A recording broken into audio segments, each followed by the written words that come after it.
السلام علیکم بچوں، امید کرتا ہوں آپ سب بخیریت سے ہوں گے اپنے اپنے گھروں میں۔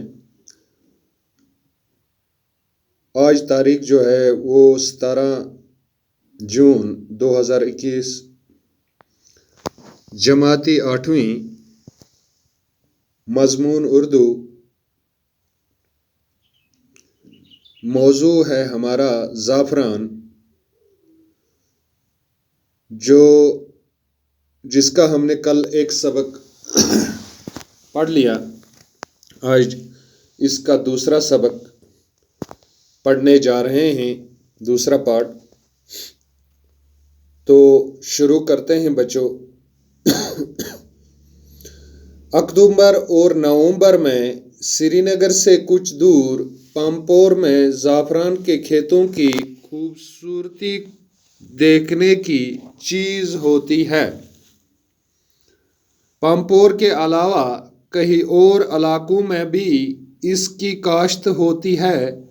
زعفران کے پھولوں پر جب چاند کی دلآویز روشنی پڑتی ہے تو یہ کہنا پڑتا ہے کہ اگر کوئی بہشت ہے تو بس یہی زمین ہے۔ اس کی پتیوں پر نیا رنگ اور نئی کیفیت ہوتی ہے۔ زعفران کو بادشاہوں کا پھول سمجھا گیا ہے۔ یہ دوسری بات ہے کہ اس کی تخلیق میں محنت کش طبقہ کا لہو شامل ہوتا ہے۔ یونانیوں کے یہاں زعفران کے رنگ کو شاہی رنگ سمجھا جاتا ہے۔ ہندوؤں کے یہاں بھی زعفران کے تل کو مقدس سمجھا جاتا ہے۔ زمانہ قدیم میں زعفران کا تصور وادی کشمیر سے الگ نہیں کیا جاتا تھا۔ یہی وجہ ہے کہ زعفران کو کشمیر راجا بھی کہا جاتا ہے۔ زعفران کی خوشبو سے یونان کے دربار، تھیٹر اور ہال مہک اٹھتے تھے۔ کشمیر سے لے کر یونان تک مختلف دواؤں میں زعفران کا استعمال ہوتا رہا ہے۔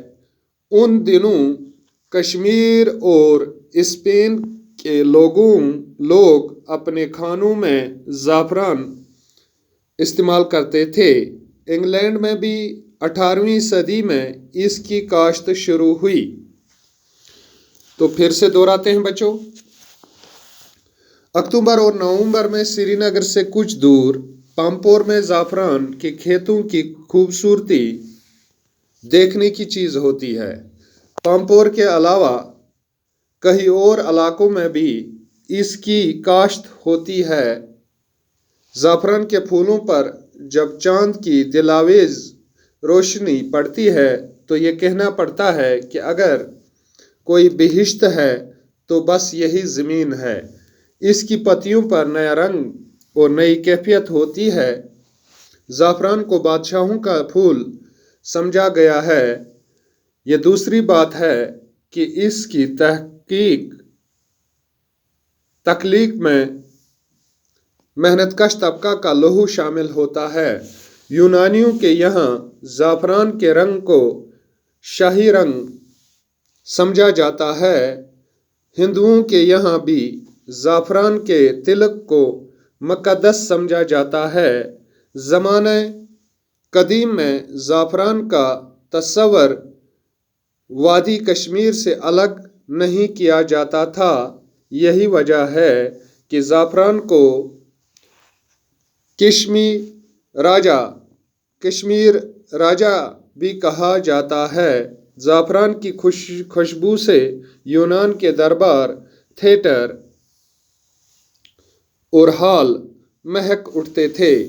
کشمیر سے لے کر یونان تک مختلف دواؤں میں زعفران کا استعمال ہوتا رہا ہے۔ ان دنوں کشمیر اور اسپین کے لوگ اپنے کھانوں میں زعفران استعمال کرتے تھے۔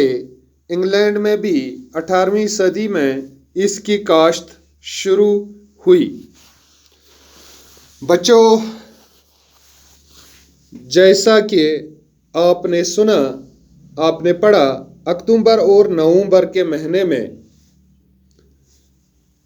سری نگر سے کچھ دور، جیسا کہ میں نے کل بھی کہا تھا کہ پامپور علاقہ میں یہ زعفران کے کھیتوں کی جو خوبصورتی ہوتی ہے اکتوبر اور نومبر میں، وہ دیکھنے کے لائق ہوتی ہے، وہ دیکھنے کی چیز ہوتی ہے ان دنوں۔ تو پامپور کے علاوہ کئی اور علاقوں میں بھی اس کی کاشت ہوتی ہے، جیسے شوپین،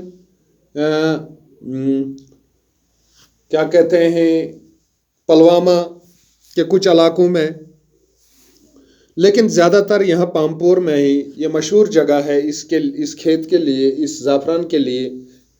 تو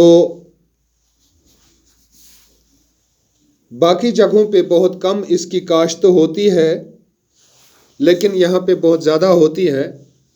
تو جب آپ وہاں پہ جاؤ گے پامپور میں، تو یہ اس زمین پر جب آپ نظر دوڑاؤ گے تو آپ کو اندازہ ہوگا کہ اس کی خوبصورتی کتنی لاجواب اور دلکش ہوتی ہے۔ زعفران کے جو پھول ہیں، جب اس کو رات کے وقت چاند کی وہ روشنی پڑتی ہے تو یہ کہنا پڑتا ہے، تو اس کو دیکھ کر، وہ خوبصورتی کا نظارہ اس کو دیکھ کر کہنا پڑتا ہے کہ اگر کوئی جنت ہے، کوئی بہشت جنت کو کہتے ہیں، بہشت فارسی الفاظ ہے، ورڈ ہے، بہشت جنت کو کہتے ہیں، کہ اگر کوئی دنیا میں جنت ہے، اس سرزمین پر، اس کروئے زمین پر اگر کوئی جنت ہے تو بس یہی زمین ہے، بس یہی زمین ہے، بس یہی زمین ہے۔ جب اس کی پتیوں پر نیا رنگ اور نئی کیفیت ہوتی ہے تو یہ اور بھی پھول خوبصورت، اس کا یہ زعفران کا پھول اور بھی خوبصورت ہو جاتا ہے۔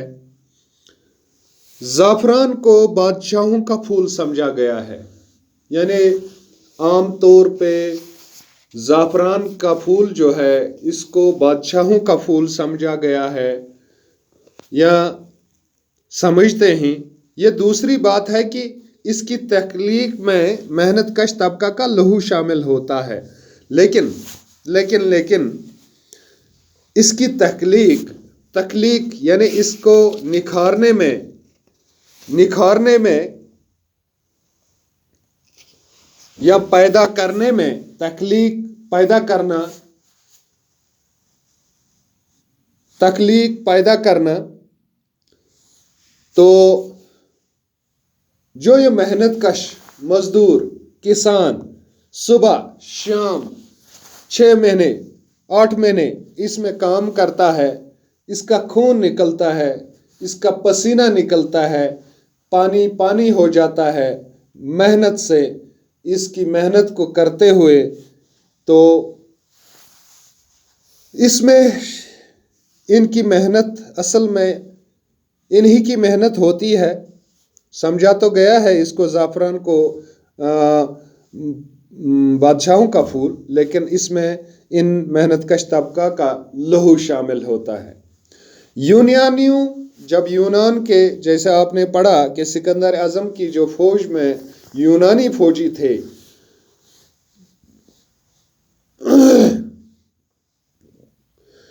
ان دنوں یونان کے لوگوں یا یونان کے فوج کے لوگ جو یہاں پہ آئے تو انہوں نے یہاں زعفران کے رنگ کو شاہی رنگ، یعنی یہ بادشاہوں کا رنگ ہے۔ ہندوؤں کے یہاں بھی زعفران کے تلک کو مقدس سمجھا جاتا ہے۔